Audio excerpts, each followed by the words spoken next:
Only 3 days to go before we Canadians will elect our new parliament and prime minister in an election, where identity and existence of Canada is at stake.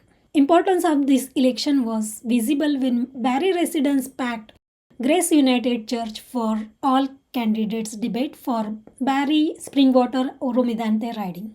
The debate was moderated by Martin Rochon, a part-time professor at St. Paul University. Rochon told us that people's engagement was really high during the debate, as he has received a lot of questions from the audience. Well, the experience was great. I really appreciate the passion from people, and just the fact that people came out and had the questions is amazing. My involvement is very often I work with CARP. My area especially is housing issues. So I'm very appreciative of that, and CARP asked me to come out and moderate, and all the great partners as well. So it was a pleasure for me. I really appreciate it. And for me, again, that passion of people coming out and asking those questions of all the candidates in both the sessions, I think that's really, what's really important. And I think we're seeing it, we're seeing it this year in terms of people, the voting turnout are coming in early. So I'm just grateful to be part of that and to get people to get down to the issues, to ask those questions. The candidates that participated in the debate include the current MP Doug Shipley of Conservative Party, Michael Speers from Communist Party, Greg Taylor is the Green Party, and Zacharias from Liberal. The debate focused on various issues, but healthcare. Thank you. A little bit of a tough act to follow, Doctor. I'm talking about healthcare, but I'll do my best here. Conservatives are fully committed to upholding the Canadian Health Act and will continue to look for ways to partner with provinces through healthcare transfers to build up provincial healthcare capacity, deliver better care, support healthcare workers, and ensure that all Canadians, including women, Indigenous people, rural Canadians, and members of the LGBTQ2S+ community receive quality access to care. After a decade under the Liberal government, our healthcare system is under a considerable amount of stress. Millions of Canadians do not have access to primary care. Wait times for specialist treatment are longer than they have ever been before. Housing. It comes down to a paradigm shift.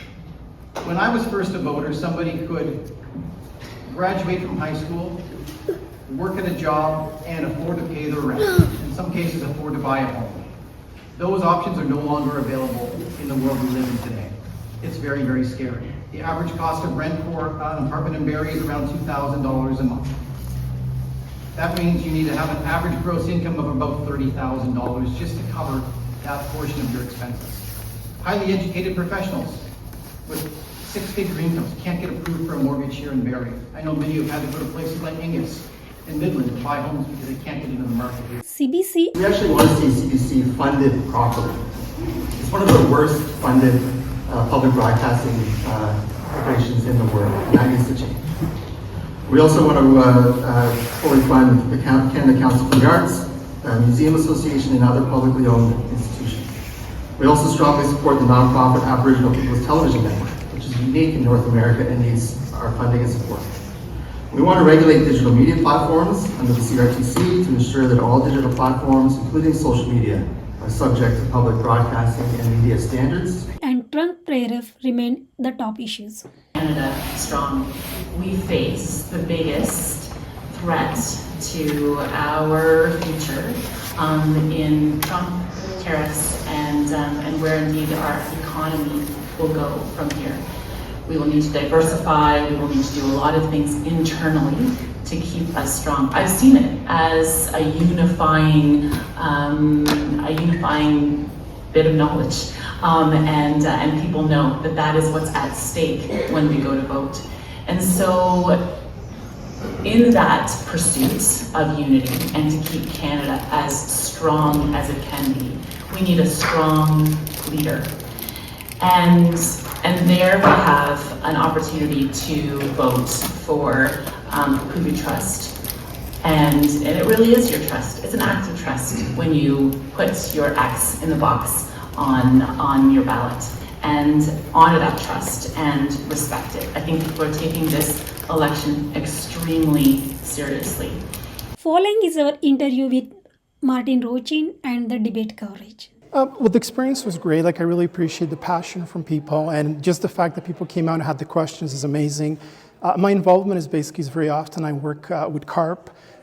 My area especially is housing issues. So I'm very appreciative of that, and CARP asked me to come out and moderate, and all the great partners as well.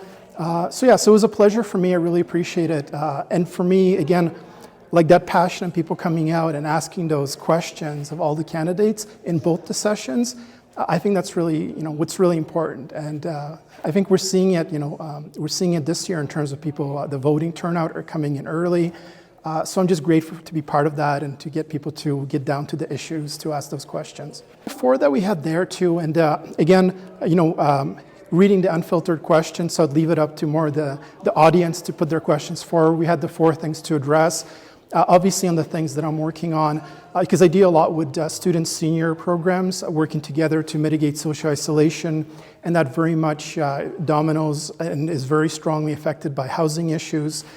And the housing issues, what we're seeing in Canada, obviously. Well, I think even, and I mean, I've heard it repeatedly, but I think in terms of people's engagement, it seems especially high now because of all the different issues affecting everyone so strongly. And really, I think the most important part, again, as you could tell from the questions, and how passionate people were during the process, right? We saw it in both sessions that we did today, but even in the second session, people really want to ask those questions. And I think really the huge benefit, where I'm grateful to CARP and everyone else for hosting this, is the fact that we saw really the unfiltered questions, which we don't always see. So even again, as you saw me reading it, I think it was really, the passion, the getting down to it and hearing from, I don't want to say everyday Canadians, but people who are, just asking them without filtering them. They're just, this is the question, this is what I really feel in my heart, I want to ask you. It's an issue that's important to me. Well, I think very good, and I think overall, I would say that we had a very respectful atmosphere, both from the candidates and the audience. And for me, right, the one thing that I really respect is that because I work again on housing issues, and I find we have to find solutions across party lines. We can't have something where, 4 years or whatever the time frame is, it's not enough to solve it. We need consistency. So for me personally, I like it when all the parties are able to work together, and that respect is really important. So we can keep the programs going forward. And again, there's so many other issues, as I said, you can't even separate them anymore. Housing, food insecurity, again, dominoing into each other. Social isolation, again, those are ones that, again, because I do the research, I'm a professor at St. Paul University part-time. So those are the things I address through social innovation programs. And again, I see that in my students as well, like the passion in terms of connecting to communities, making a difference, right? So I think, and I see that here too, like in that audience. So for me, it was just an appreciation. We're going to start with Doug Shipley, with the Conservative Party. Thanks to everyone for being here tonight. I do have to, before I say hello, I noticed one lead shirt in the background there. We'll try and get this wrapped up by 7 because I know there's a big game on tonight. So, also a very cold for game 7, so make sure that's also what's wrong.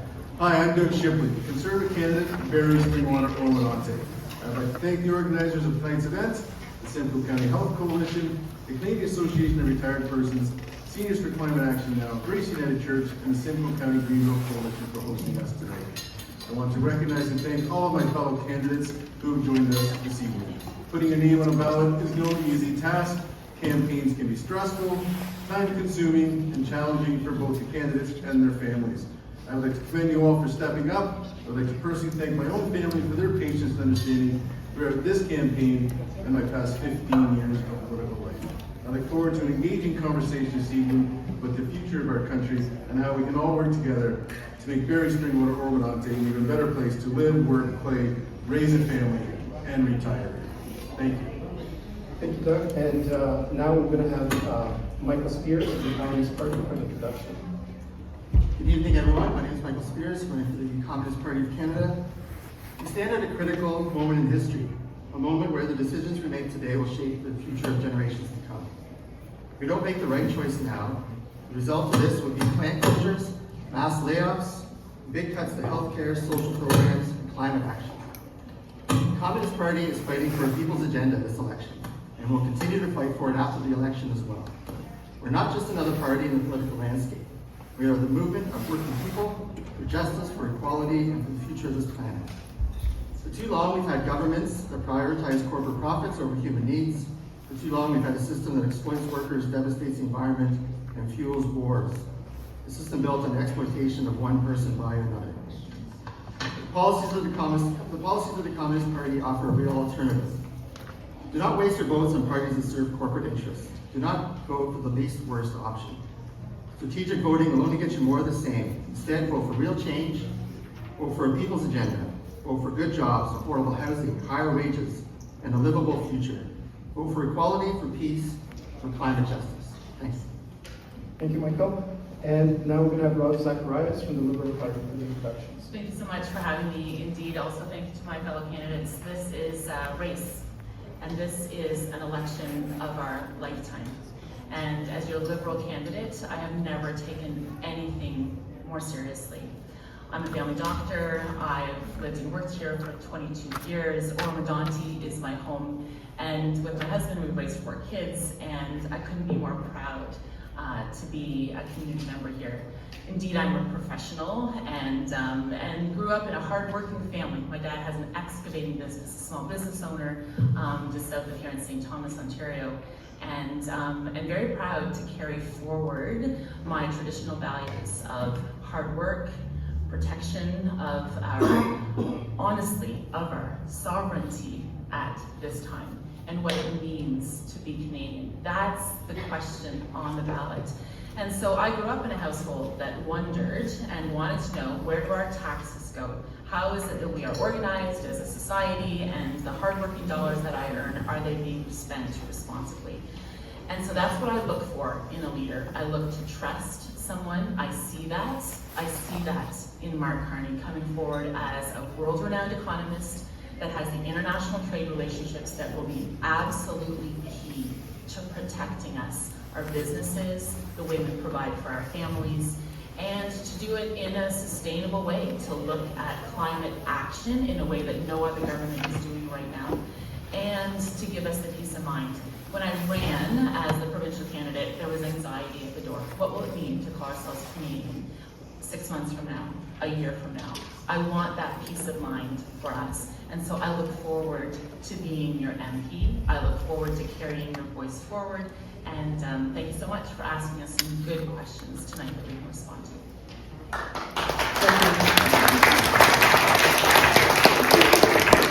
Thank you, Rose. And now we're going to go to Greg Taylor from the Green Party for some questions. Good evening. My name is Greg Taylor. I'm an educator, photographer, Ward 1 resident here in Barrie, and your Green Party candidate. Thank you very much earlier for the land acknowledgement. That covers what I was going to cover, so thank you for doing that. Much appreciated. It's very necessary. We face a great number of challenges today, and as a result, a better future can sometimes be hard to imagine.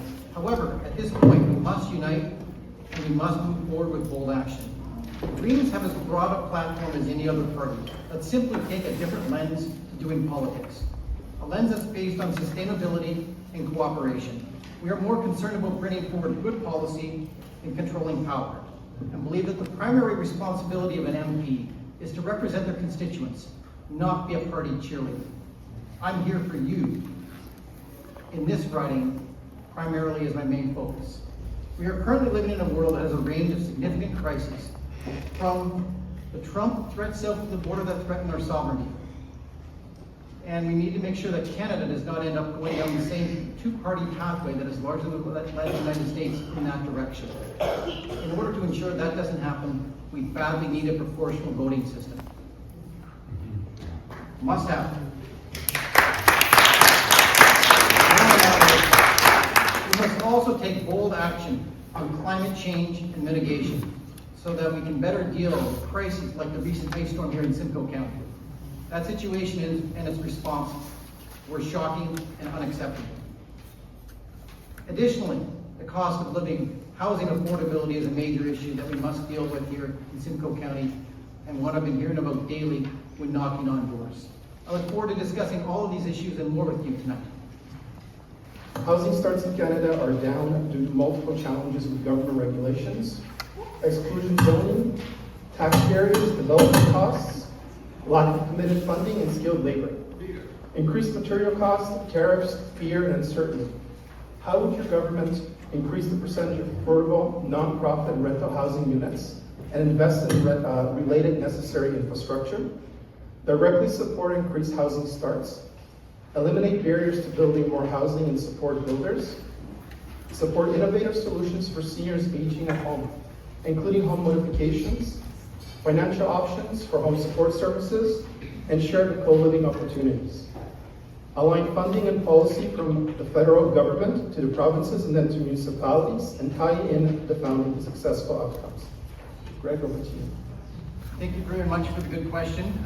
As indicated, this is a very large question and I cannot possibly cover all of the material in 4 minutes. So I'm going to advise right off the bat that anything I don't cover, please go to greenparty.ca/our-plan for more information on parts of the question I cannot cover comprehensively enough for you. I must say that in all my door knocking, this is one of the two biggest issues that I'm encountering. That and the Trump situation south of the border. I'm hearing these issues over and over and over. It comes down to a paradigm shift.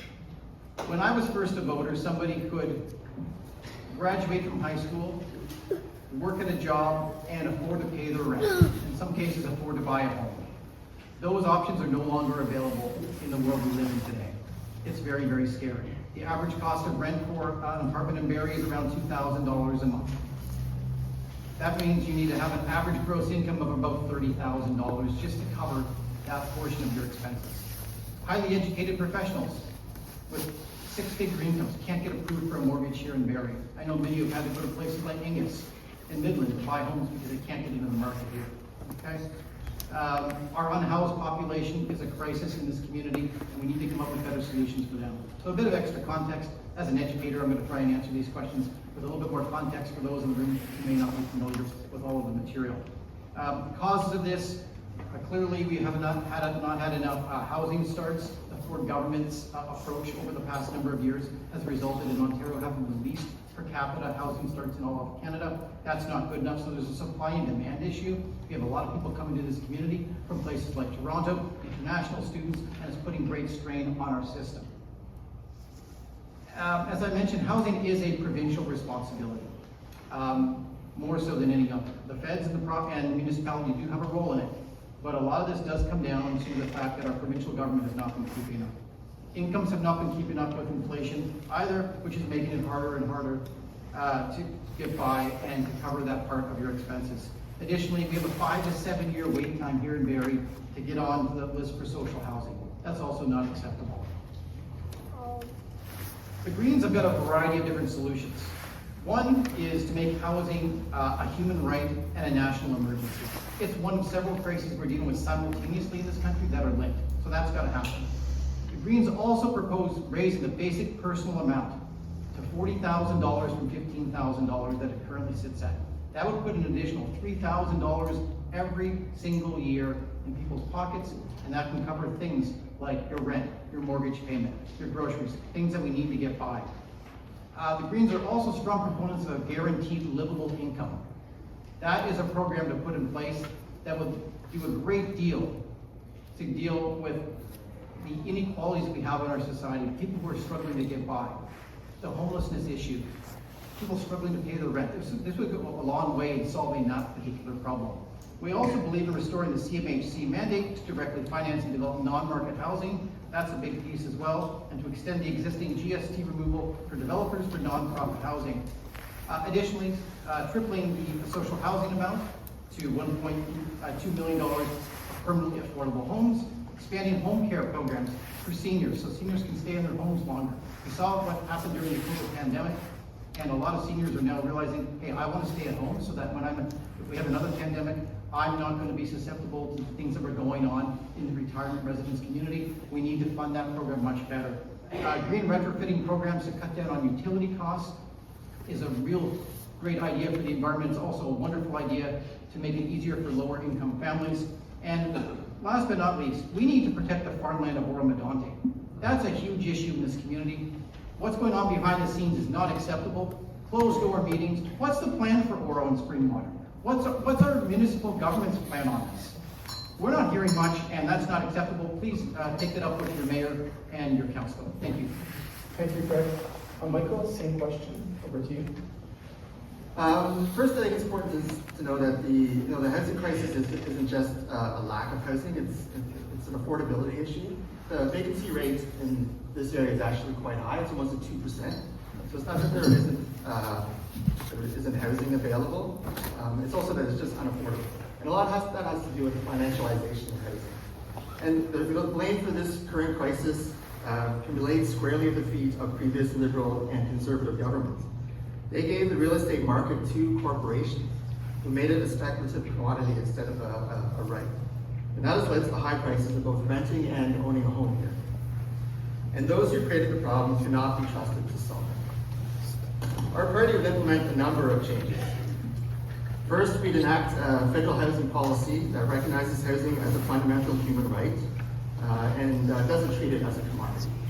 We would build 2 million units of truly rent-geared-to-income, affordable public and social housing, creating hundreds of thousands of new green jobs in construction and manufacturing.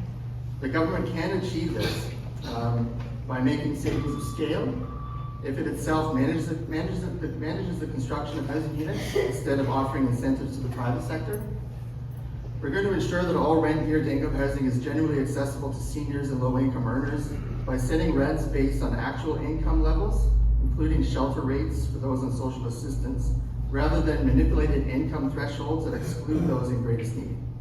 In addition to increasing Canada Pension Plan and old age security, we would fully fund any improvements to seniors' homes so they can stay where they want to live. We would expropriate derelict or vacant rental properties and convert them into rent-geared-to-income social housing. We would enact legislation to give municipalities the right of first refusal across the country to develop these new units of social housing.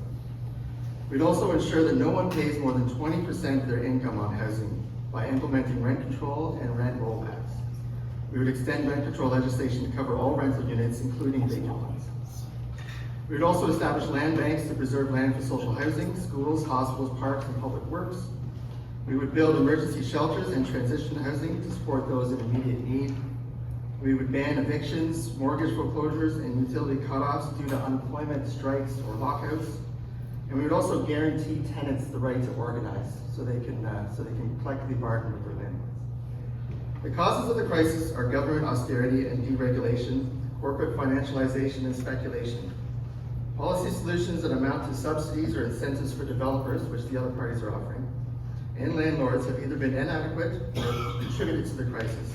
It's clear that the housing market has created massive profits for a few, but has been unable to guarantee sufficient construction and maintenance of acceptable and affordable housing. It's time for real action to confront the housing crisis. Thank you, Michael. Rose, over to you. Same question, housing. Thank you. Absolutely an important question. First of all, I want to say that you're not going to hear myself claim to have a monopoly on all the good ideas. My co-candidates here are bringing forward very good ideas when it comes to housing. What I know is that our current Liberal government and our current Prime Minister, Mark Carney, speaks differently about the housing crisis, and he should, because it is a different, really new national emergency when it comes to the lack of affordability in housing. And so we are no longer a federal government under Justin Trudeau. And that's really important. I see it when Mark Carney talks about an ambitious housing development plan. Mark Carney talks about, since World War II, there will be a new and different way of building deeply affordable houses that will impact us, that we need in our community, but clear across Canada. He talks about a public home building program, a commitment to 3.8 million homes by 2031, and earmarked 50,000 of those homes per year being non-market homes. So that's different than your real estate agent or your private land use to compete for your dollars and outprice you when you want to have a home to live in. We need affordable homes for seniors who are looking at their pension and what they will now be able to afford. We shouldn't ever, with a hardworking adult, land at retirement age and worry about you being able to live and be with your family in the community that you learned to live and grow in and work in, to not be able to afford to live there anymore. Or students coming to invest in a community and also grow their families. Or the skilled workers that our businesses rely on to be housed nearby to invest in living and working here.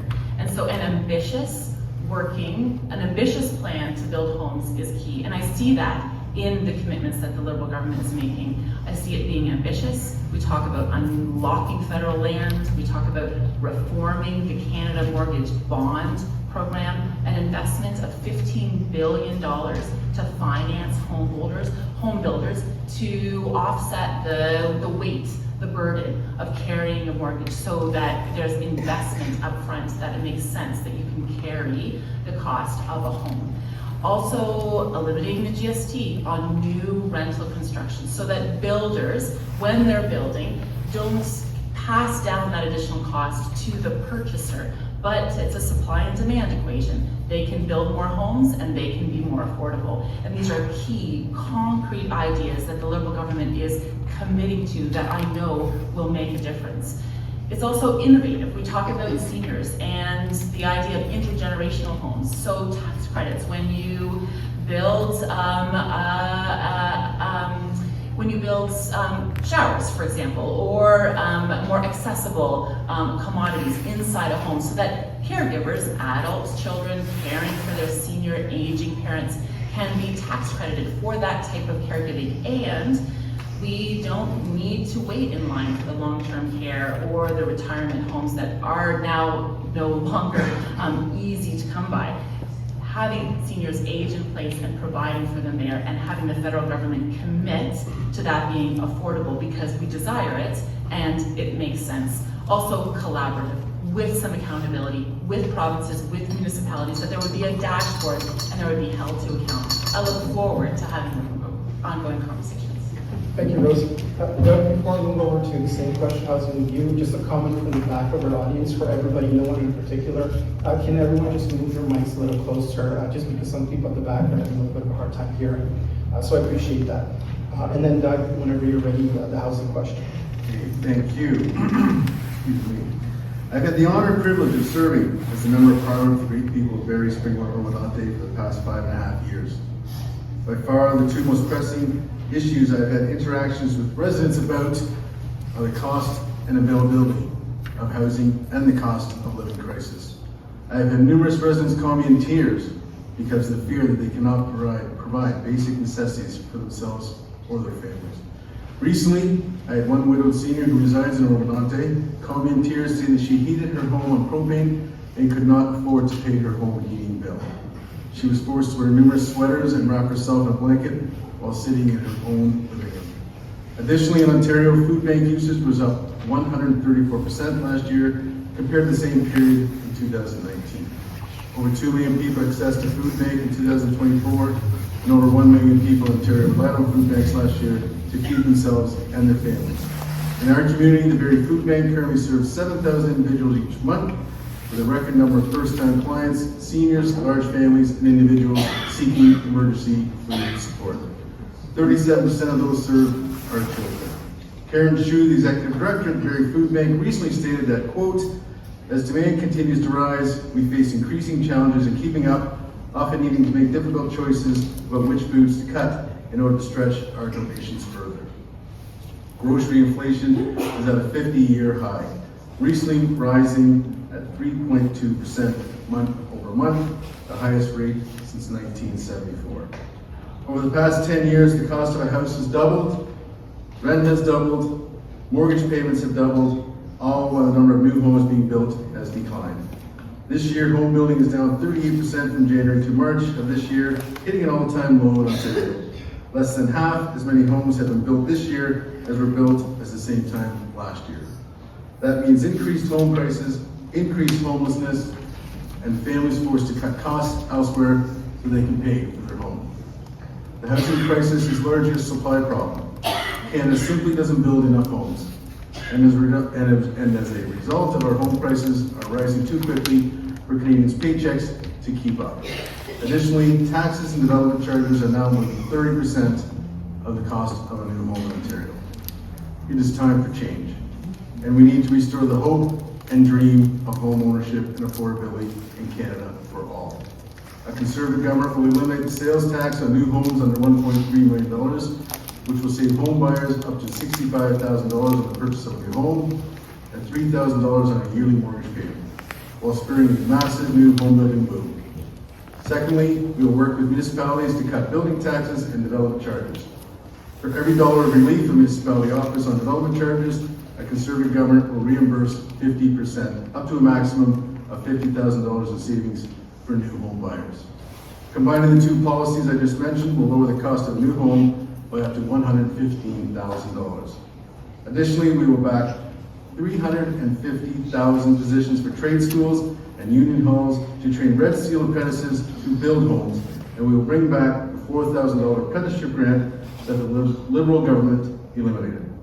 We will also unlock billions of dollars in the private sector by allowing anyone who reinvests in Canada to defer tax on capital gains to invest more in home building. Only Conservatives have a real plan to restore the promise of home ownership by building more, taxing less, and getting government out of the way. Thank you. Thank you, Doug. We're going to move on to our second question. So again, I'm going to read the question and we'll vary the order, but again, proceeding this way. We're going to start with Michael. So the question is, polarization, national unity, and disinformation. Disinformation is the topic. There are currently great divisions throughout our country, specifically between East and West provinces. How will your party, if elected, unify the country which doesn't separate us into regions based on our opinions and supports? How will you communicate your vision to the masses in a constructive way that will prevent mis- and disinformation from being distributed via social and mainstream media? Will you bring back mainstream media ownership to Canada? Thank you for that question. And I'm going to show a bit of unity here first. I want to agree with Doug that change is definitely necessary. And I thought it was great in his preamble. He basically described what was wrong with capitalism. So I appreciate that.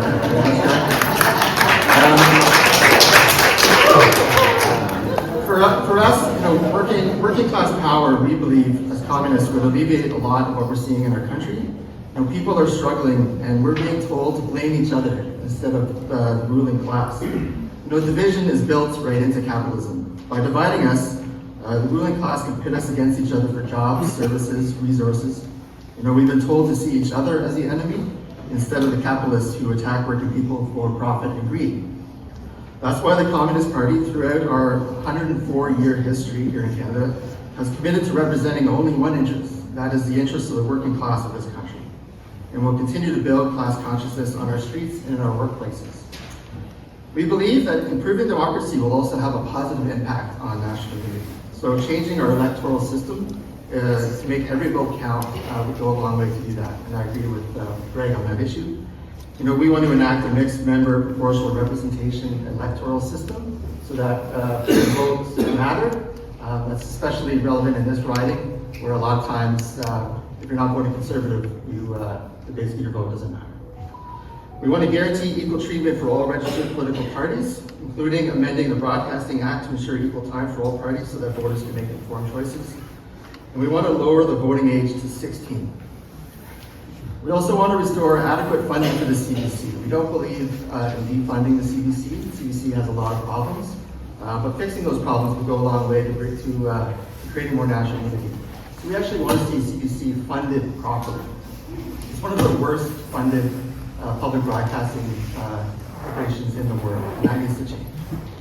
We also want to fully fund the Canada Council for the Arts, Museum Association, and other publicly owned institutions. We also strongly support the nonprofit Aboriginal People's Television Network, which is unique in North America and needs our funding and support. We want to regulate digital media platforms under the CRTC to ensure that all digital platforms, including social media, are subject to public broadcasting and media standards. We oppose the Online News Act and Media Protection Act, which we think fails to challenge corporate media monopolies and instead funnels money into existing for-profit news giants. I also want to say that my experience during this campaign has showed me more fully that our country is in desperate need of some better civics lessons. That's especially true as a communist candidate knocking on doors. I imagine you can imagine that.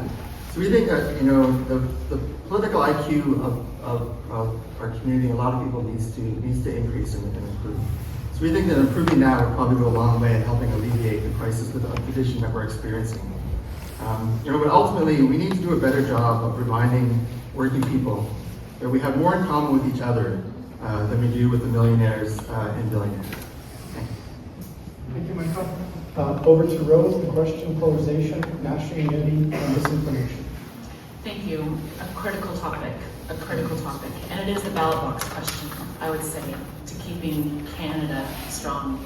We face the biggest threat to our future in Trump, tariffs, and where indeed our economy will go from here.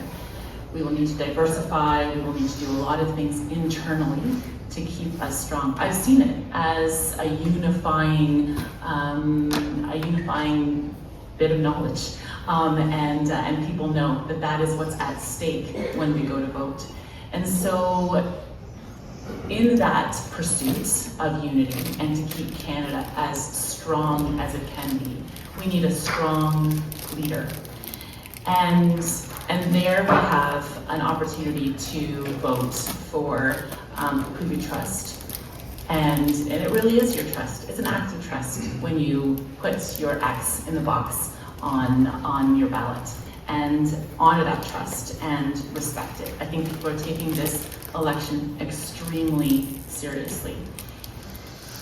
When we look for a government to earn our trust, we want to see action.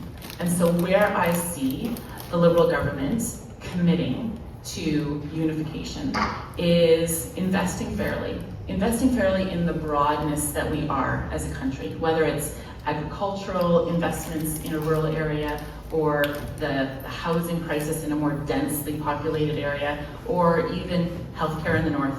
These are diverse needs, but it is federal jurisdiction to look at that diversity of Canada and where do we fit inside of our struggles of Barrie, Springwater, Oro-Medonte, and how are we going to be addressed? It would be an absolute honor to continue these conversations, to build and earn your trust as I carry our concerns to Ottawa.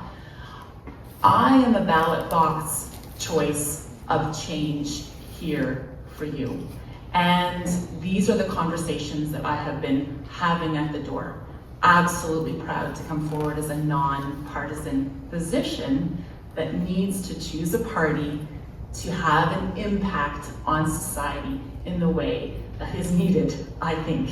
And so we want to stand strong as Canada and to collaborate and to bring together the good ideas and face our future with some peace of mind and not the anxiety that has been brought on of late.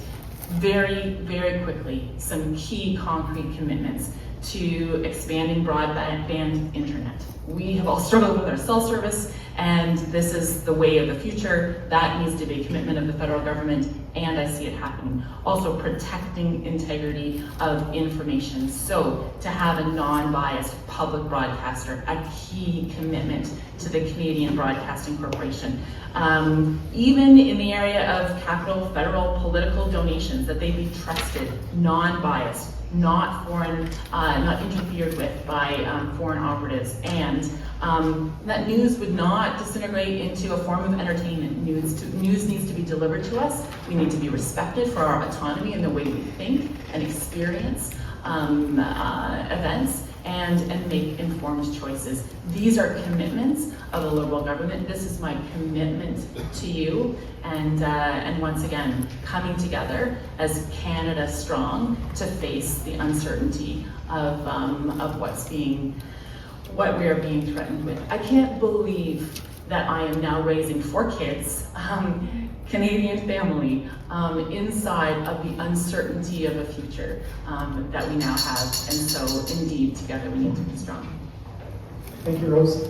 Doug, same question, same topic, polarization, national unity, and disinformation. Thank you. As the Member of Parliament, my number one objective has been to always provide excellent customer service to all the residents of Barrie, Springwater, Oro-Medonte. With the help of an excellent team, I've always ensured that all inquiries via phone, email, and in person were dealt with in an efficient and thorough manner. I'm very proud of the service that my team and I provided to constituents, and quite frankly, I'd like to invite you to review our online, unbiased Google reviews of the excellent customer service we have provided to all residents over the past 5.5 years. Thorough, nonpartisan communication with the residents of Barrie, Springwater, Oro-Medonte has always been a key initiative of mine.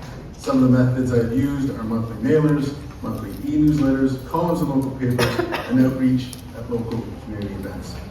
Unfortunately, over the last 10 years, Canadians have become more divided than ever before with rampant disinformation leading to severe questions of national unity. Regretfully, we've even witnessed to divisive disinformation campaigns even during this current national election on several occasions. Notably, at one particular Conservative conference being held in Ottawa, a CBC reporter brought forward the alarming facts of Liberal Party war room staffers using party resources to infiltrate the Conservative conference and plant misleading American-style buttons at the conference in order to sow division and spread disinformation about the Conservative Party's members and platform. Next, we've seen an example of foreign interference during this election campaign when our own Canadian Independent SITE task force, who are responsible for overseeing foreign interference in our elections, recently revealed that the communist government in Beijing was amplifying favorable messages about Liberal leader Mark Carney in an effort to boost his campaign. In fact, we even had a local very Liberal candidate who recently stated that Canada should partner with China and give up on manufacturing. As a local businessman for over 30 years, who's always fought for Canadian manufacturing, fought for Canadian jobs, and fought for Canadians, I don't give up on any Canadian ever. We need to fight for Canadians, we need to fight for Canadian jobs, and fight for Canadian manufacturing. Canada needs strong leadership to address threats coming from the U.S. administration and other countries, including China. Now more than ever, we need a Conservative government with MPs who will defend every sector of our economy and the people whose jobs and livelihoods depend on it. We need a leader and a government that will work towards uniting our country and restoring hope. Thank you, Doug. And now on to Greg, same question, polarization, national unity, and disinformation. Thank you. Great question. Can't answer it in 4 minutes. See me at the table after if you want to chat some more. It's such a key question. So some of the causes: a decline in the quality of education. Our post-secondary institutions are underfunded. It's costing us. That's a lot of provincial responsibility, but it's a major issue. Growing socioeconomic gaps in our culture. A broken first-past-the-post voting system, which is creating tribalism and all sorts of issues of people's votes not being represented. That's a huge cause of concern. These people are being disenfranchised. Corporate control of our media. We need to protect the CBC for sure, so that we don't get further corporatization of our media. In terms of solutions, investment in education is a big one. We need to get more funding for post-secondary. Greens propose free post-secondary education as a way to help make that possible, but we ultimately need the government in Ontario to start upping their funding to offset the decline in the international student revenue that we're seeing. We also need to do a much better job of recruitment of international students to make sure it's legitimate and fair. We do need them, and it needs to be done properly. CBC, as I mentioned a second ago, is really key. It needs to be properly operated. There are some concerns with how it's operated. It does have a bit of an anti-green bias to it, but still, public broadcasting as an institution is critical. We do not want to end up with a system here like the United States where we're watching the equivalent of Fox News as our main source of information. That is terrifying. That cannot be an option for this country. Marginalization, that's a huge piece of polarization. What's happened in the United States is that tens of millions of people have become disenfranchised as a result of the broken two-party political system, and we're starting to see evidence of it right here, okay? When you look at the leader of the Conservative Party, Mr. Poilievre, there are a lot of parallels to Mr. Trump, from voting against COVID supports, to an anti-science agenda, to today talking about getting rid of the woke ideology, whatever the heck that means. These are concerns. We can't go down there. This is not Aaron O'Toole. This is a very different brand of conservatism. And I would ask Conservative voters, if they're really comfortable in this election, voting Conservative with this kind of leader. And if you're not, because of what you're seeing, look at a fiscally responsible alternative that's socially progressive and vote Green. Our first past the post voting system must go, as I mentioned a second ago. We see Conservatives getting more votes than Liberals in elections, not forming government. The Liberals getting double the number of votes in the provincial election, half the seats of the NDP. The NDP in the last federal election got 17% of the vote, 7% of the seats, and Greens 7% of the vote in 2019, 1% of the seats. It's not working, folks. So we need to make sure that all perspectives are represented. So to close here, we need proportional representation. Fair vote is a great place to find out information. The Liberals reneged in 2015. The NDP never prioritizes it. Only the Greens can make it happen. Doug Shipley gets elected with less than 30% of the overall popular vote. And those people get representation. Nobody else in Simcoe County does. If you vote for me and give me 30% of the popular vote, sorry, I should say of the eligible vote, my mistake for that, 30% of the eligible vote, I will work to make sure that your vote gets represented. Everybody's vote should be represented, not just the 30% of the eligible vote who votes Conservative. So that's a big part of what I'm supporting here and what I'm campaigning on. And whether you're a traditional NDP, Liberal, or Green voter, you need a change in the voting system. And because of what Justin Trudeau did with reneging in 2015, and the NDP not pushing it when they could have, holding the Liberals to a minority government, you vote Green, we're going to bring it forward. There's no other party right now that will allow all votes moving forward to count in this riding. Thank you. Thank you. Can you commit to upholding not only the letter, but the spirit of the Canada Health Act to ensure healthcare remains public and accessible for all Canadians, including Indigenous peoples, women, LGBTQ2S+ individuals, and rural and remote communities, stopping and reversing the privatization effort by several provinces? How will you hold provinces accountable for federal transfer funds meant for healthcare to be used for healthcare only? Will you commit to uphold full bodily autonomy and access to reproductive care, including abortion as an essential and integrated part of our public health system? Rose? Absolutely. I can't wait to address this question. So, thank you. I'm a family doctor, and I have lived and worked here primarily at Soldier Memorial in the emergency departments, and my husband's a pediatrician. So we came to this community successfully recruited by the Aurelia Physician Retention and Recruitment Committee at that time. Had a dream to have a family. 4 kids later, we're a family of 6, and we're never leaving. We love it here. This is home. And so my medical political career began when I was elected by 44,000 doctors in Ontario to represent physicians and make healthcare system recommendations to our provincial government. In 2021, it was my job to meet with Premier Ford, Health Minister Jones, and all MPPs across Ontario to talk about the healthcare system. Those recommendations were important. They haven't landed to solving our problems. We still don't have enough family doctors, and we still wait a long time in the emergency department, and our healthcare system has issues. My conversations at the door when I ran as the provincial candidate immediately turned to Trump, tariffs, the mental stress and the anxiety that we feel as our nation is under threat. It made absolute sense for me to jump from my doctor career through the candidate experience as your provincial candidate into this race, because the stakes in this election are absolutely high when it comes to our health and well-being. I am absolutely proud to stand under the Canada Health Act, which should hold our provinces a bit more to account when it comes to spending dollars. I think there should be a tracker. We measure progress, we collect the data, and we find out at the end of the day, how many more people in Barrie have a family doctor? If that's not enough, then the federal government doesn't give Ontario that portion of dollars because it didn't result in the goal that was set out when the money was initially delivered. So there is a role to play under the Canada Health Act to deliver experience results when it comes to how you are going to experience your healthcare. I stand by that, and I want to see that through.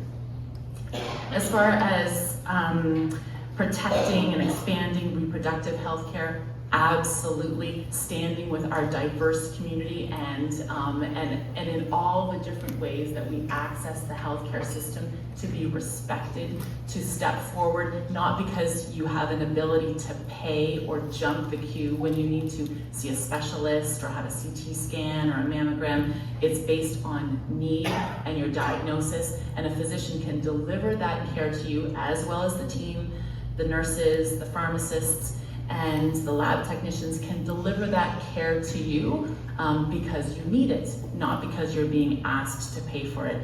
These are things that we are proud of, and I think what unites us as Canadians, and the Liberal government is committing to seeing that through. It's what makes me very excited to go to Ottawa for us to stand behind this commitment specifically. And there needs to be more accountability. That's where I see the federal role stepping in with the provincial delivery of healthcare, and very excited to be more involved. We need to be supporting healthcare workers. My motivation to coming into medical politics was healthcare provider well-being, and we want our providers, our discharge coordinators, our personal support workers, our mental health and addictions community workers to be well, because they're in the business of wellness, and we have sometimes seen them exiting the profession. Oh, I can't wait to stand behind our healthcare commitment. I can't wait. So let's keep having these conversations.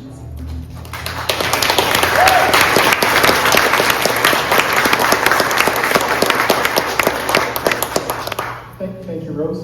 Doug, same question, healthcare. Thank you. A little bit of a tough act to follow, a document talking about healthcare, but I'll do my best here.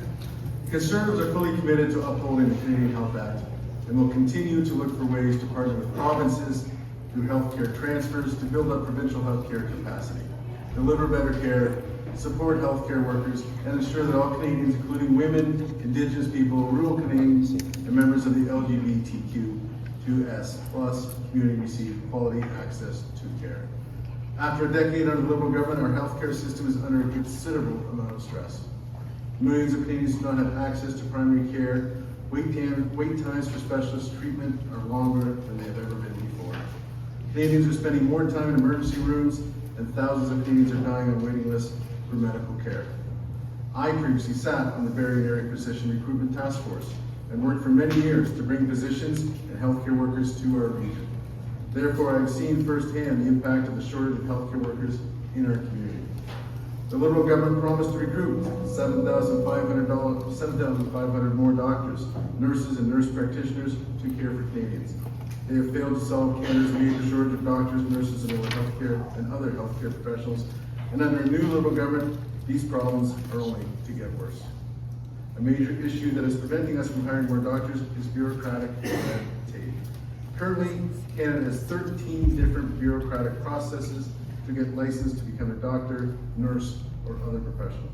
Even those born in Canada but who study abroad in advanced countries cannot return and easily get licensed, and those who are licensed in one province often can't easily work in another because of conflicting standards. That's why, as part of our plan to remove interprovincial trade barriers, Conservatives will establish a Blue Seal national testing standard to get a license in regulated trades, starting with doctors and nurses, but continuing until all regulated professions are covered. Provinces and territories would have the freedom to join or keep their own systems to establish this Blue Seal. We will work with provinces in the healthcare sector to establish a national competency body that will set standards, just like the Canadian Council of Directors of Apprenticeship does for the Red Seal certificate that exists for many skilled trades. We will sign a deal with provinces and territories that would create a 60-day standard so foreign trained health professionals applying for Blue Seal certification get a chance to take the test and get an answer within 60 days. Finally, Conservative leader Pierre Poilievre has been very clear that a Conservative government will not support or let any legislation pass that would regulate or restrict abortion or a women's right to choose. To quote Mr. Poilievre himself, he has stated, quote, I can guarantee you there will be no laws restricting abortion when I am Prime Minister, end of quote. This has been in our Conservative Party policy since it was adopted by our party members in the year 2004. So this is a 21-year policy adopted by our members and upheld at all of our subsequent convention. Conservatives will lead a government that lets people make their own decisions about their lives, their families, their bodies, their speech, their beliefs, and their money. Thank you. Thank you, Doug. Greg, you're going to get the same question, but just bear with me for a moment, just to make sure that we're all being heard on the live stream. I apologize. I'm going to ask everyone just to move their microphones a little closer before we continue. I appreciate it. Greg, same question, healthcare. Thanks for the question. A huge one, can't answer it properly in 4 minutes. So again, I recommend greenparty.ca/our-plan for more information. As has been communicated already, we have millions of Canadians who still don't have access to a family doctor. That's nothing new. That problem hasn't gone away. Election after election, we keep talking about it. Interesting, isn't it? Wait time for specialists, that's no better. And what has not been mentioned is access to mental health support. That's a huge issue. It's hard to get it. Some people can't afford to get it because not everything's covered under OHIP. That needs to change. And overall, the system is broken because the paradigm is wrong. Okay? So what's led to this? Well, we've known for decades we've got an aging population in this country, and we've got a lot of immigration. When those two things are combined, you're going to have a system that starts to break down. And unless we start dealing with the root causes, we're going to be getting more and more privatization creeping in. We're seeing it in Ontario as a result of what's going on for government, and it's going to get worse. We'll be having the same conversation in the next election unless we start to do some things very differently. Greens have got a lot of different ideas. I'll go through some of them with you now. First of all, to put through a primary care health act so that everyone is ensured that they have a family doctor and don't have to go to a clinic or even worse, the emergency department to overrun what's going on in those areas. That needs to happen. Expanding mental health care to cover therapy, counseling, and psychiatric services under OHIP. Mental health conditions are very, very serious. We're seeing an increase, especially with the youth, and they're not being properly supported. We also believe in implementing universal pharmacare and expanding dental care, upholding the Canada Health Act, and opposing privatization. So to get back to the initial question, it's basically yes, we support everything in the initial question. And we also support reforming the Canada Health Transfer to ensure greater accountability and guarantee for fair funding for rural and remote communities who are very much underserviced right now with the current medical system. So this is all good. However, it's worth saying that if we don't change the paradigm, we're not going to fix the problems. We'll keep dumping money at it. We'll get a little bit better. There's a lot of good ideas, but we won't fix it because the paradigm's wrong. We need to ensure that everyone has access to healthy and local food. We've got an opportunity to implement a guaranteed livable income, a right to ensure all Canadians have the right to a healthy environment. We can implement that. Because ultimately, health and wellness is really what we're going for. We shouldn't be treating sickness, we should be treating wellness. And if you're going to treat wellness, you have to look at the things that cause people to be sick in the first place. And we're not doing that nearly enough, and that's why we've got a strain on our system. So, in addition to that, we certainly believe in controlling the worst pesticides, which are leading to a lot of health issues, including many forms of cancer, which is running rampant in our country. So overall, if we keep voting for the same tired ideas that we keep hearing year after year after year, we'll be having variations of the same conversation over and over and over. So if you want change, vote for it by voting green on April 28th. Thank you, Greg. Michael, same question, healthcare. Thank you. With all due respect to Dr. Zacharias, with respect to her great work, but if she wants to improve healthcare, she's in the wrong party. Let's say that. We've seen public healthcare under attack under the Liberal government. It's gotten worse. I think we can all agree with that. And a lot has to do with the fact that privatization has been allowed to creep in. And that's the result of the federal government not doing enough to enforce the Canada Health Act. We strongly believe that profit does not belong in healthcare. It must be removed outright. There's no place. And the Communist Party is the only party up here promising to do that. So we'll expand Medicare to include prescriptions, dental, vision, and mental health care, all publicly delivered, all free at the point of use. The Liberals say that they'll negotiate someday, whatever that means. The Conservatives want to privatize it outright. We say, let's fund it now. Pharmacare should include all essential drugs, and the pharmaceutical industry should be put under public ownership. We need to end big pharma. We've also seen from both the Liberals and the Conservatives over the years that they failed to enforce the Canada Health Act. This has allowed for private, for-profit clinics and labs to open up, which costs more and takes the emphasis off care. Our party also wants to see an increase of funding to provinces and territories earmarked specifically for health, as well as things like education, social programs, social housing, and equalization. And we want to ensure that Indigenous peoples have full control over their own programs as well. We also want to see an end to fee-for-service. We think doctors and dentists should be put on public salaries. I'm not sure what Dr. Zacharias says about that. We also believe you can't have a good healthcare system without full gender equality. So we will guarantee the rights of women for equal access to abortion, as well as social, medical, and educational facilities and services. We protect women's right to employment insurance maternity coverage, expand parental benefits to 52 weeks with full income replacement. We would legislate and enforce protections for sexual orientation and gender identity, gender expression, and the bodily integrity of intersex people. We'd also ensure that sex education curricula in the schools are 2S LGBTIQ positive. We also think it's important to make Canada a safe haven for refugees fleeing state-sponsored homophobic, transphobia, and biphobia. At the end of the day, politics is about priorities, and the reality is the other parties prioritize the wrong things. Both the Liberals and the Conservatives are promising to cut the yearly health transfer increases, and that's just wrong. So I say to you, do you want to buy fighter jets, or do you want to have a fully funded healthcare system? Because you can't have both in our world. The Communist Party wants what people in Canada need and deserve, the best healthcare system in the world. Thank you, Michael. We're going to move on to our fourth question. After I finish reading it, Doug will start us off. Climate and environment is the topic. Given increasing global instability, international trade challenges, disruptions, and natural disasters related to climate change, how will your government prioritize and protect domestic food, agriculture, and water security in Canada? At the local level, how will you protect and implement those protections in vulnerable regions like Lake Simcoe, Georgian Bay, and the Greenbelt? The human and financial toll of climate disasters have been enormous and will continue to be unless we get climate change under control. With some detail, please describe your party's commitment to working towards the net zero goals, including the transition away from fossil fuels as a major contributing factor. Right? Thank you.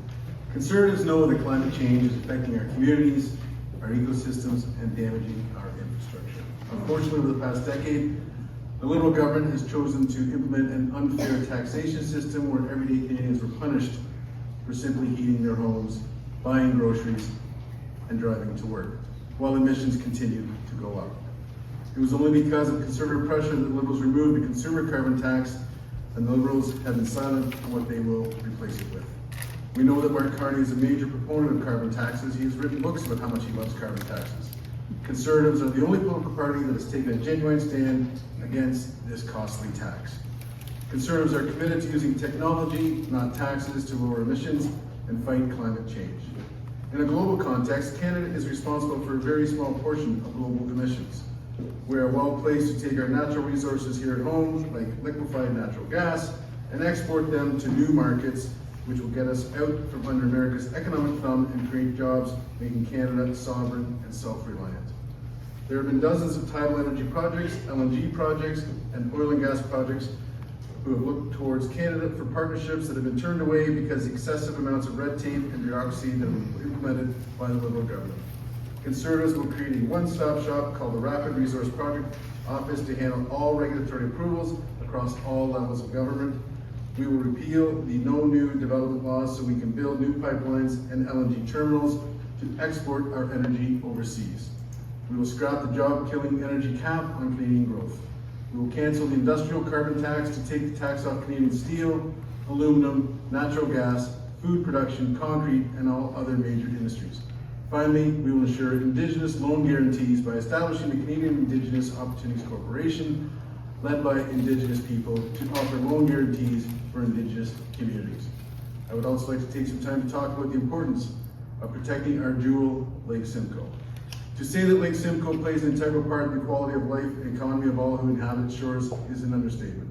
Unfortunately, Lake Simcoe has never been a priority for the Liberal government after a decade in power. The former federal Conservative government under Stephen Harper spent $59 million to create the original Lake Simcoe Cleanup Fund, supporting several grassroots efforts that were extremely successful at cleaning up the lake and reducing phosphorus levels. Unfortunately, the Liberal government canceled this fund in 2017, and it was never reinstated. Many people here today may remember that in October 2019, Christopher Freeland stood on the shore of Kempenfelt Bay in Barrie just days before the 2019 election, advanced polls opened in a last-ditch effort to gain votes in this region, and announced a $40 million fund for Lake Simcoe, a promise that never materialized. Conservatives, especially those who represent this region, such as myself, have been calling for the reinstatement of the Lake Simcoe Cleanup Fund for years, but the Liberals failed to deliver for over a decade. Empty campaign promises and no action will not be enough to protect Lake Simcoe. Only Conservatives are the true stewards of clean water in Simcoe County. Thank you, Doug. Same question for Greg, climate and environment. Thanks very much for the question. Firstly, happy Earth Day. It should be said, nobody's brought it up, so happy Earth Day.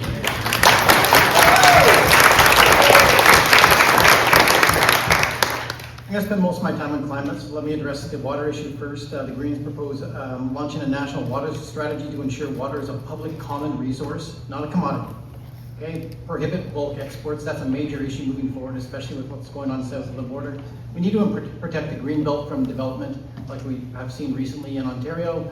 That goes without saying. On to climate.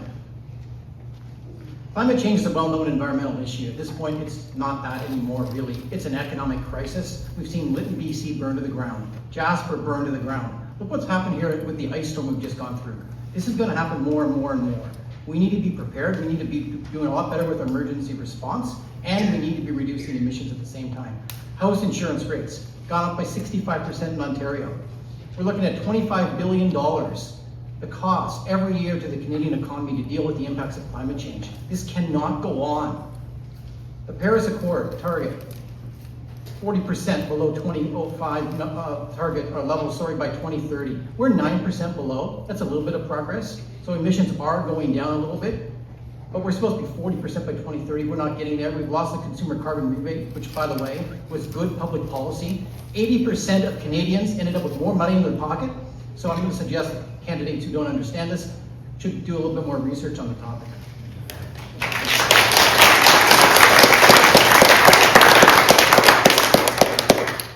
Okay, so if you look at climate change, the Conservatives, not all of them even believe in the science, or accept the science, I should say. Liberals think we can increase fossil fuel production and simultaneously reduce emissions. That's an impossibility too. And then the NDP, well, they don't accept carbon pricing and they waffle on pipelines. So when you look at it, there's only really one option that's taking this issue seriously and understands it, and that's the Greens. Solutions, there are many. An east-west electrical grid needs to be implemented on renewables. No additional pipelines. The Energy East proposal has no economic merit. We don't have upgraders east of Alberta. It's not going to work. It's fantasy. We need to transform public safety into Canada's National Emergency Management Agency for disaster response. We don't have people in Simcoe County living without power for more than a week. That's unacceptable, and it's going to get worse if we don't do something about it. We need to protect farmland here, again, against the unknown developments that are planned here. Wetlands are a great thing to be able to reduce the impact of climate change. We're going to lose this through inappropriate development, and Barrie residents deserve answers from their politicians, including Mr. Shipley, who came in for Mr. Nuttall, who then became the mayor. So perhaps some questions need to be asked in this area. I'm going to close with two things: an appeal to young voters. I hear your concerns that you're frustrated with the political establishment, and you're sick and tired of politics as usual.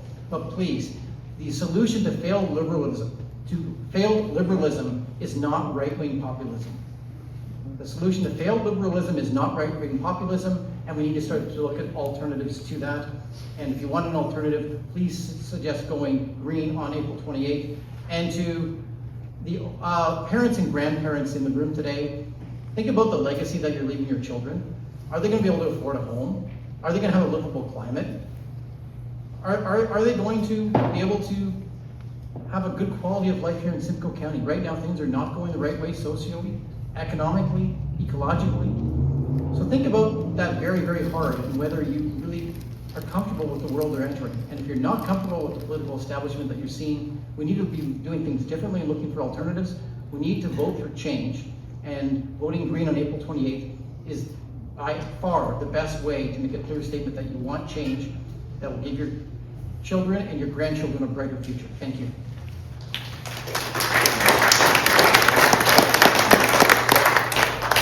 Thank you, Greg. Michael, same question, climate, environment.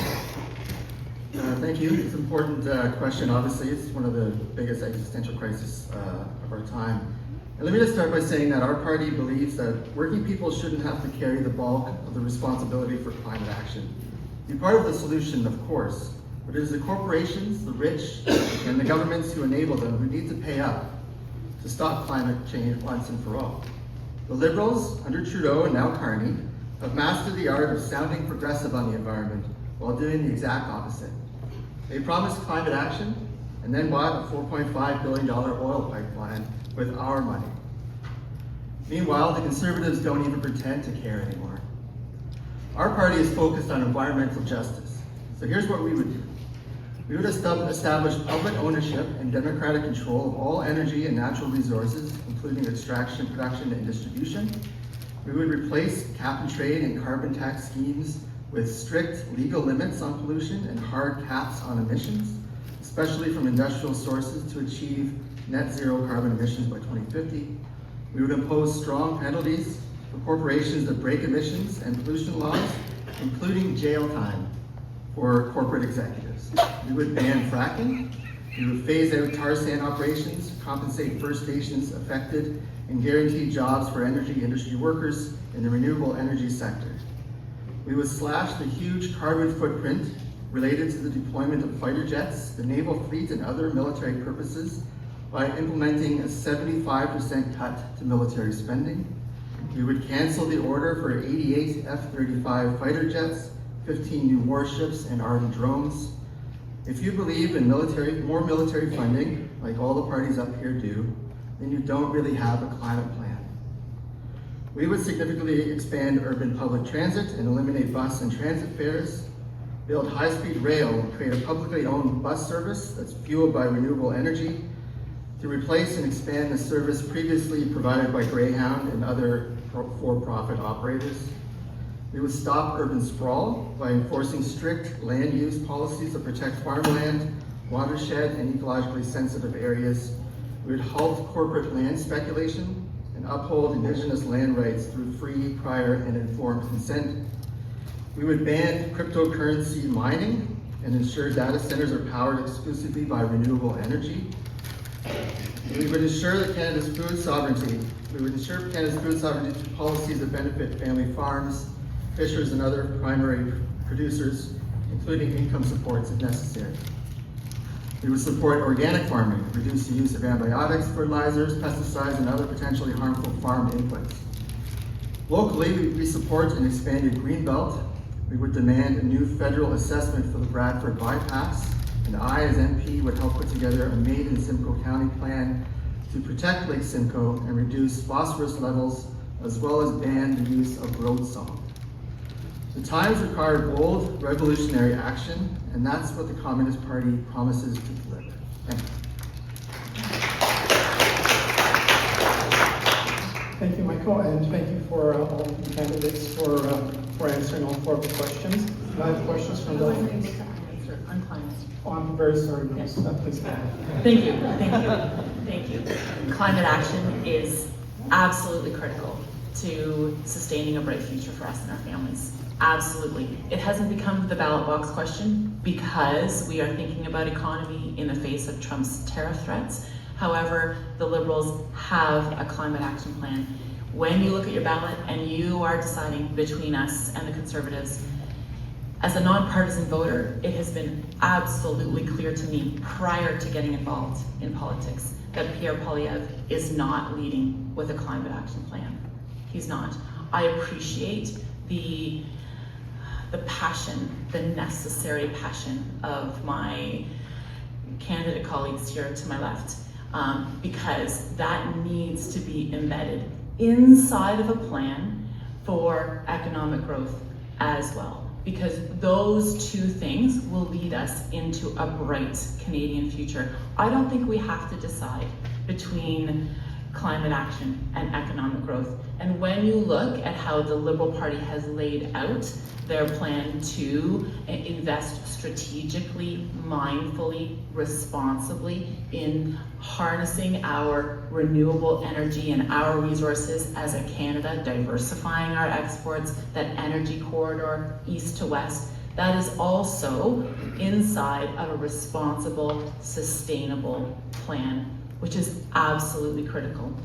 So we talk about the Canada Water Agency protecting that and embedding standards and cleanup investments and anti-contamination laws when it comes to our agriculture and looking at our waterways. We also talk about transitioning from fossil fuels responsibly. So retraining skilled workers, protecting those jobs as technology advances us and as we harness our hydropower, our solar power, our wind power. Canada has so much to offer. We know that there are eyes on our Great Lakes, threatening eyes, and this is what we have to protect, and we can harvest this in renewable ways as an energy superpower in the world. And so a government needs to lead us in that way extremely strongly. We do need to build out a clean electricity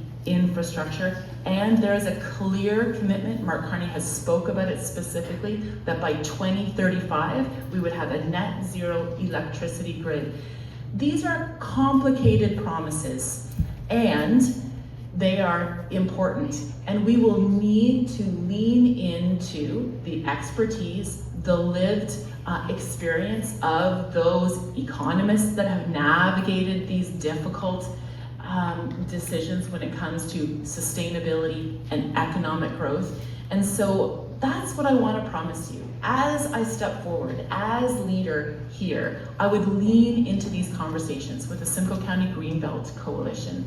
I would lean into the conversations to better understand how are we going to be specific in our protection of Georgian Bay, Lake Simcoe, our Greenbelt.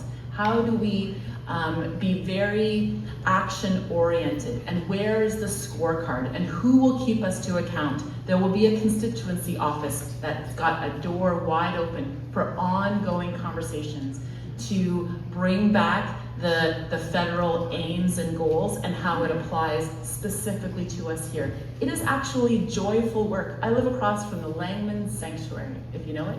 If you come down near Bass Lake Provincial Park, that's actually home. And we enjoy our green spaces and people that are passionately committed. And it matters. It matters on a global scale. We felt the weight of the pandemic. That was a worldwide event that shook us. When we see and experience extreme weather events, 2 weeks ago, the ice storm, and we went without power, we went without internet connectivity, our houses were cold, we were hauling water from the creek to flush the toilets because it went back nearly to pioneer days, it felt like, because that was thrust upon us. There is an energy inside the weather system, the climate, the fossil fuel emissions that have happened irresponsibly that will weigh down on us, and we need to have a clear plan, and we do. Thank you, Rose.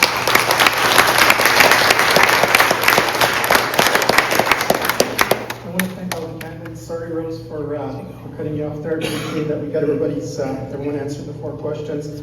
I'm very cognizant of the time we have left, so I do have audience questions, and then we have a closing statement. So on the question I'm going to pose, I'm just going to ask that we can stick to, I know it will be difficult, but to 1-minute answers.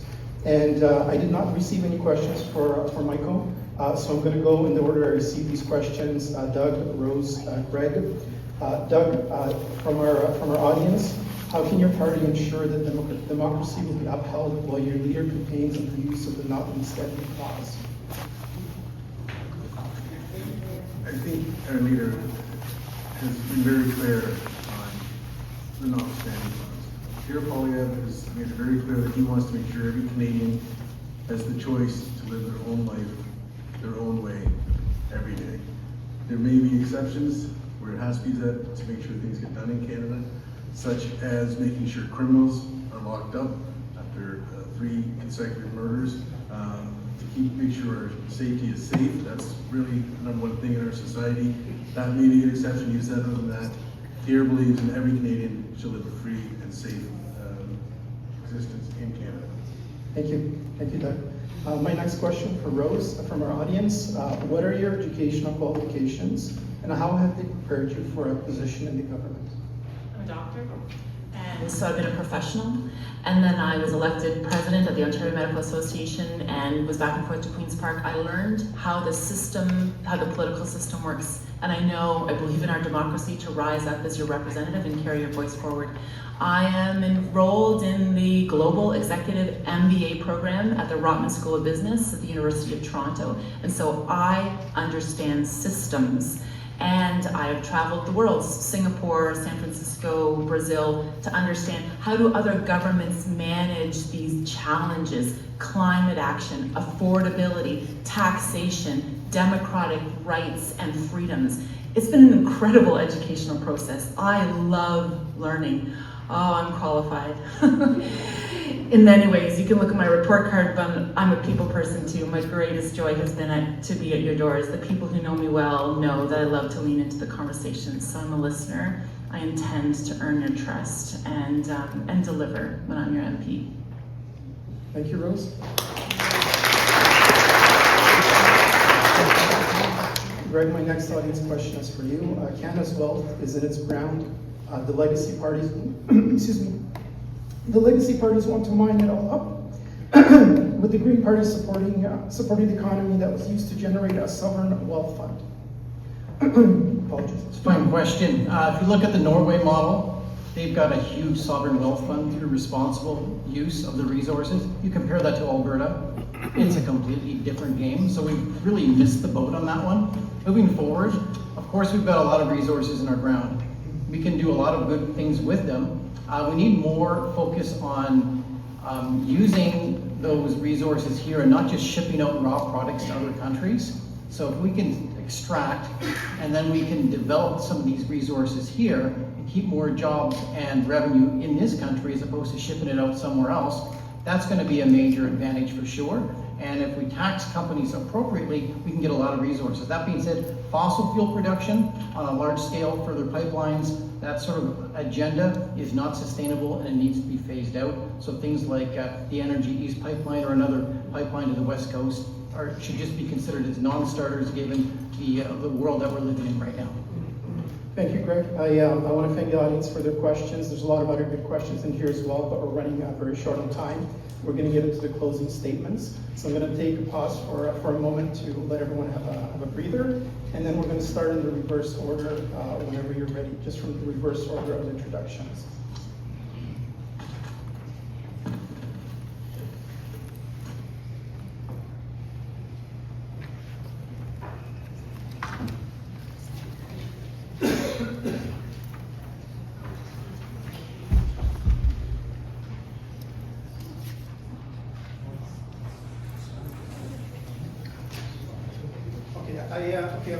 I apologize, I've been asked to ask a few more questions. So we are really limited on time, but we'll stick to the 1 minute per question. So my apologies, Doug, one more question to you. Again, 1 minute on the clock.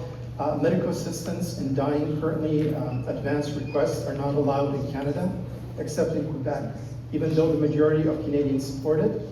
What is the Conservatives' position on advanced requests for MAID? This was a very difficult situation that was debated in the House of Commons. It was a free vote from our party. It was left with the amendments where it was gone back to committee. And where committee has studied it in great detail, we were waiting for that to come back to the House of Commons before making a full decision. But it's a very in-depth, very heartbreaking choice. I have heard gratefully on both sides of this, many people who are for it and who are against it. And it's a very tough decision to make. We don't have a party stance on it. It is a free vote, as I said. So I would have been happy to see that committee come back, but there was an election called. So if re-elected, I'm sure that would be brought back up and we'll see what happens. So thank you. Thank you, Doug. My next question is for Rose. We've recently heard Premier Ford announce the bright, profitable fortunes that will be forthcoming from Northern Ontario's Ring of Fire. Yesterday, on a CARB-sponsored webinar from Toronto, Mr. Poilievre made a similar announcement for all of Canada. Neither mentioned any Indigenous consultation as part of the process. What is your party's platform on this issue? Very proud of the Liberal government to really stand alone as a government that has led with Indigenous reconciliation and Indigenous consultation, and indeed that is well known from the Liberal government. It is so important moving forward in our great land of Canada to partner with Indigenous peoples and to lead our industry in that way. And so as we lean into those conversations, that commitment based on a track record of doing so will only be bigger and broader as we lead our conservation efforts through Indigenous-led conservation consultation and also grow our economy in a responsible and sustainable way.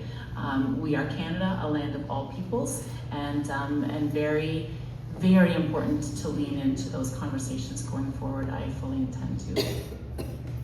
Thank you, Rose. The next question is for Doug. For the remaining questions that I have, there will be for Doug and Rose, based on audience question per chosen candidate. Would I be able to make a suggestion? We do have 4 candidates up here. I'd be willing, Rose is also, all candidates were allowed to answer the questions. Would that be possible? I have no issue with that time-wise, so that's fine. So we'll ask this question and then we'll open it up to the candidates.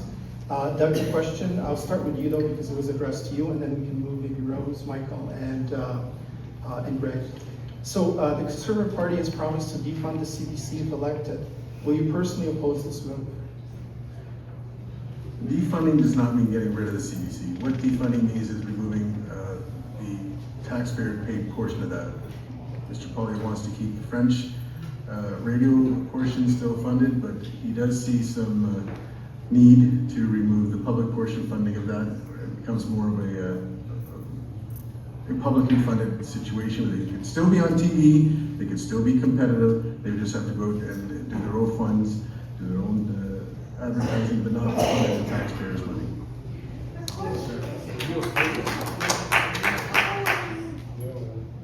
Rose, same question. Having a public broadcaster is extremely important, and I stand in contrast to the Conservatives' opinion and lack of commitment on that. We need non-biased, neutral delivery of the news. We don't need entertainment for news. We are not the United States. We're not going to tune into Fox News or MSNBC. We're not manipulated with advertising. Even our social media needs to be better protected. And so, with no foreign interference and with no manipulation by advertising, we are intelligent, thinking Canadians, and we stand apart with how we consume our news. The Liberal government.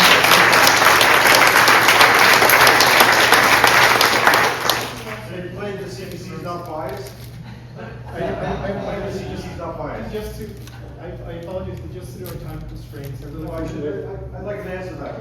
Well, we don't have the time for this, so I very much appreciate your question, but we'll continue, we'll give everyone else a chance because we're kind of rolling towards the end, and I'm grateful that everyone's answering the additional questions. So, Michael, same question.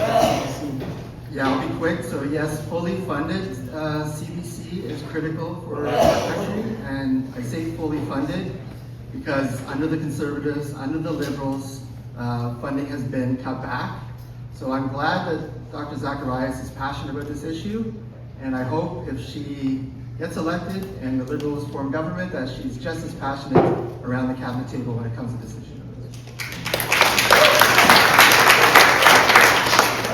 Thank you, Michael. Greg, same question, CBC.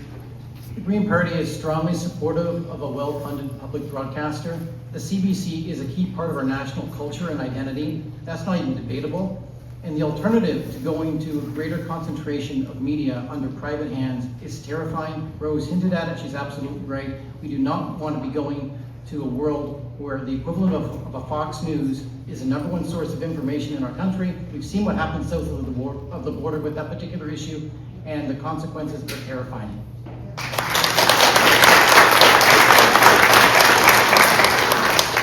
Thank you, Greg. Again, we're very limited on time, so we're going to get into the closing statements. I'm going to ask you to keep it brief, 1 minute.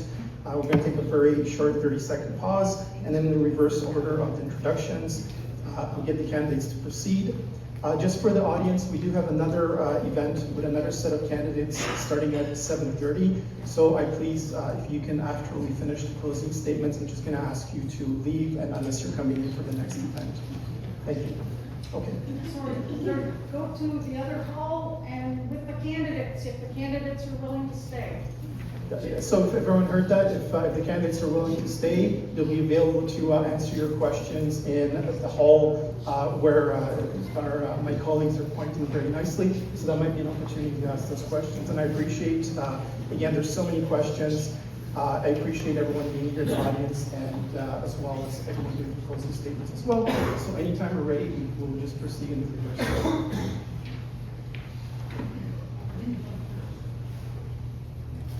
So Doug, you went first, went to the introductions, so you be fourth in the reverse order. Who did we have first? Greg, who did the introduction proceeded? Thank you for keeping me on my toes here. Whoever went last, Rose, I think you were second. Michael, were you your position in the introduction? I was second. Yes, indeed. So we'll start with Greg. Thank you very much for coming tonight, everybody.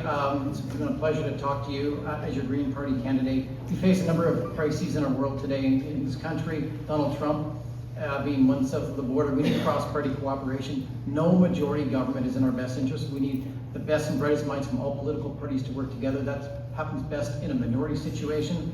We need a real plan on climate, one that respects biological limits of this planet. The fairy tales of perpetuating a fossil fuel-driven economy and simultaneously driving down emissions is just that. It's a fairy tale, and the Liberals, Conservatives, and NDP all support variations of this fairy tale. We need a healthcare system that works, that can get you a family doctor and increase medical care in a variety of ways, including better mental health supports. And in this riding, there is no strategic vote in play. There's no strategic vote anywhere in Simcoe County. So in this particular case, what we need is a party to move forward to push through proportional representation so that all votes start counting in this riding and in all ridings across Simcoe County and in all ridings across Canada. And the Greens are the only credible voice in that particular issue right now. And I'm going to highly recommend that if you want your vote to start actually being reflected with a representative as opposed to just being documented, that you vote for Greg Taylor on April 28th. Vote Green, vote Greg.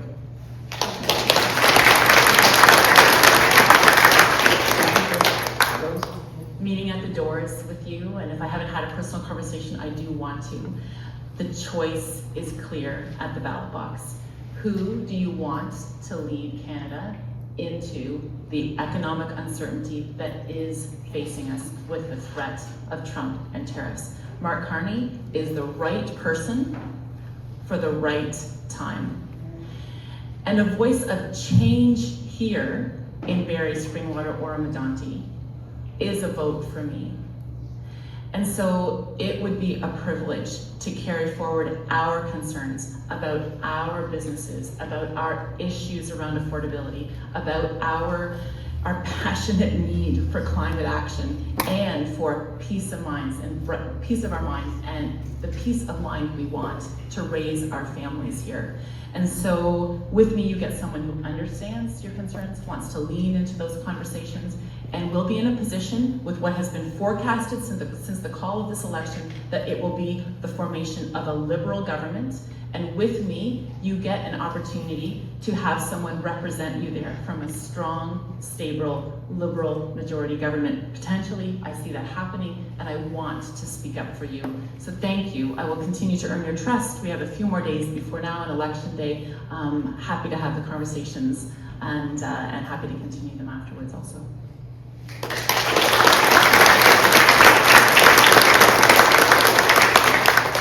Thank you, Rose. Michael?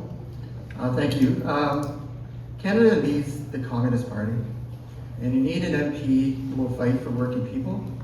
You need an MP who will fight for issues such as raising wages, raising the minimum wage to $25 an hour, getting Canada out of trade deals that are bad for workers.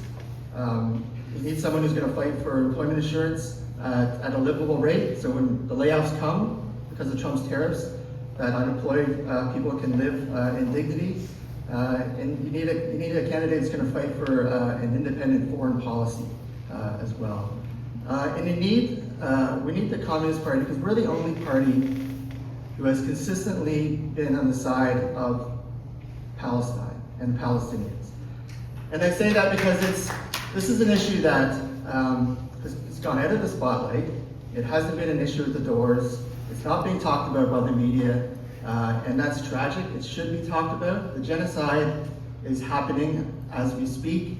There is no ceasefire. Palestinians are being killed by Israeli bombs on a daily basis, and we need to keep that in our minds. And you need to know that the other parties up here, especially the Liberals and the Conservatives, have been complicit in the genocide. They've done nothing to stop it. They haven't stopped selling arms, even though they say they have. They're not recognizing a Palestinian state. They're not holding Israel to account. The Communist Party will do that, and will fight for working people, not just in Canada, but all over the world. Thank you.